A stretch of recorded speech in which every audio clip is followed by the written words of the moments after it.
All right, today we're tackling a huge one, an age-old question. Do good people go to heaven? But the perspective we're diving into offers a really radical answer. It might just challenge everything you think you know about salvation. So let's just get right to it. What happens to us when we die? You know, the good people, the bad people, the believers, the atheists, where does everybody end up? It's probably the most fundamental question there is. Well, this exact question was put to the Korean spiritual teacher Chong, and his answer, which is the whole basis for our explainer today, completely flips the script on a lot of traditional ideas about heaven, hell, and who gets in. And he doesn't beat around the bush. The answer is incredibly simple and honestly pretty startling. According to him, everyone goes to the celestial realm. Yep, everyone. Okay, so that immediately brings up a big question, right? How does that even work? If our actions or our beliefs don't decide our fate, then what does? Let's dig into the philosophy behind this really unique claim of universal salvation. And just to be crystal clear, this teaching leaves zero room for doubt. It spells it right out for you. It doesn't matter what you believe or if you believe at all. It doesn't matter if you were a good person or a flawed one. None of it is a barrier. Everybody gets in. So to really wrap your head around this, you kind of have to toss out the old rule book on morality. This worldview asks us to completely re-examine what we even mean by words like good, bad, and yeah, even sin. And here's the core of that shift. The conventional view, it's like life is a big moral test, and your final grade has eternal consequences. But this perspective says, nope, it's more like a grand stage play. Good and bad aren't measures of your soul's worth. They're just the different roles we're all here to play. And get this, these roles aren't just different, they're all seen as necessary. The teaching suggests that sometimes you actually need someone playing a wicked role to correct a kind person who is living their life the wrong way. It's all part of a bigger cosmic balance where every single role has a purpose. And that leads us to a really crucial point about sin. From this viewpoint, the whole idea of being a sinner isn't some fundamental truth about you. It's a man-made concept, a rule created by human organizations to help manage people. It's not who you are at your core.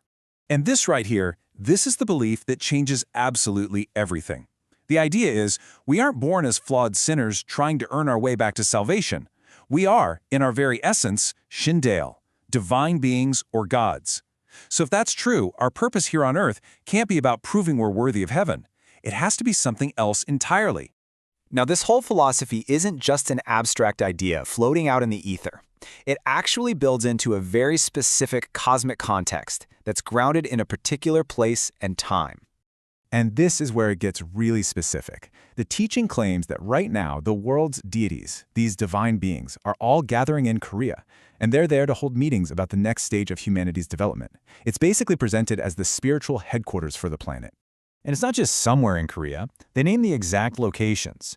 These Yongsan, or spiritual mountains, are supposedly charged with energy, acting like cosmic conference centers. Baekdu Mountain is even singled out as the spot for the biggest, most important international meetings. So this brings us back to that huge critical question.